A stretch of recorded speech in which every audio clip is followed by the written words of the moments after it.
All right, time now for the powerful Buick Motors by Jeff Zekin. Oh, yeah, baby. Here we go. The 5 most powerful Buicks ever made. It's difficult to find an American manufacturer that didn't produce some of the most performance cars during the muscle car golden age. Buick was no exception. Iconic models such as the GSX Stage 1 wowed onlookers. Here we go with the first one. This is a 1960 Electra 225. It's a 6.5-liter V8, 325 horsepower, 445 foot-pounds of torque, 0 to 60, Don, in 10 seconds. The Buick Electra was the brand's full-size luxury car over 3 decades. The car designed to transport its passengers in peace and comfort.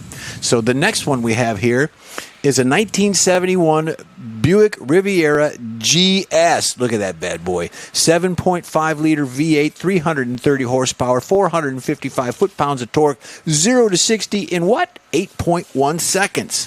The second and third generation Riviera is one of the most distinctive-looking cars ever made by Buick, especially from the rear end with the large, powerful bulge featured in the trunk, Don. Be careful. There you go. The Riviera certainly wasn't short of power, but think twice about trying to carry that pace through the tight corners.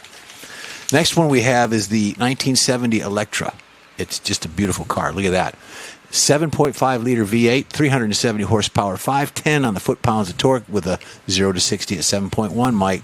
As the 70s kicked off, the age of ultra-high-power big V8s was coming to an end. Tightening the emissions by the government regulations meant that power was starting to be capped.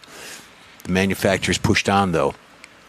While it made the same 500 foot-pounds of torque as did the GSX, the engine was tuned to create an extra 10 horsepower. That is amazing.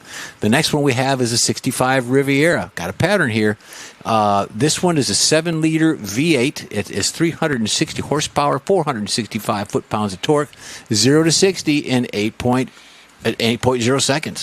While the 71 Riviera was pretty stout, the most beautiful of the bunch was the 65 Grand Sport model. I cannot disagree with that.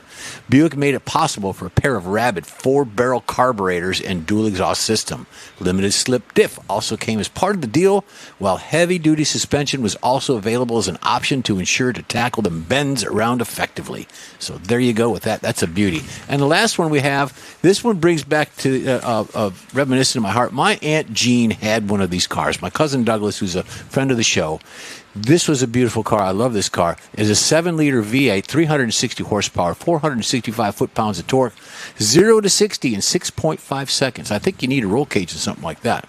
The Wildcat sat below the Electra, and the Buick's range is more of the performance-geared luxury offering. Its smaller size and therefore lighter weight meant it was more agile, and the road, it was quicker on the straights.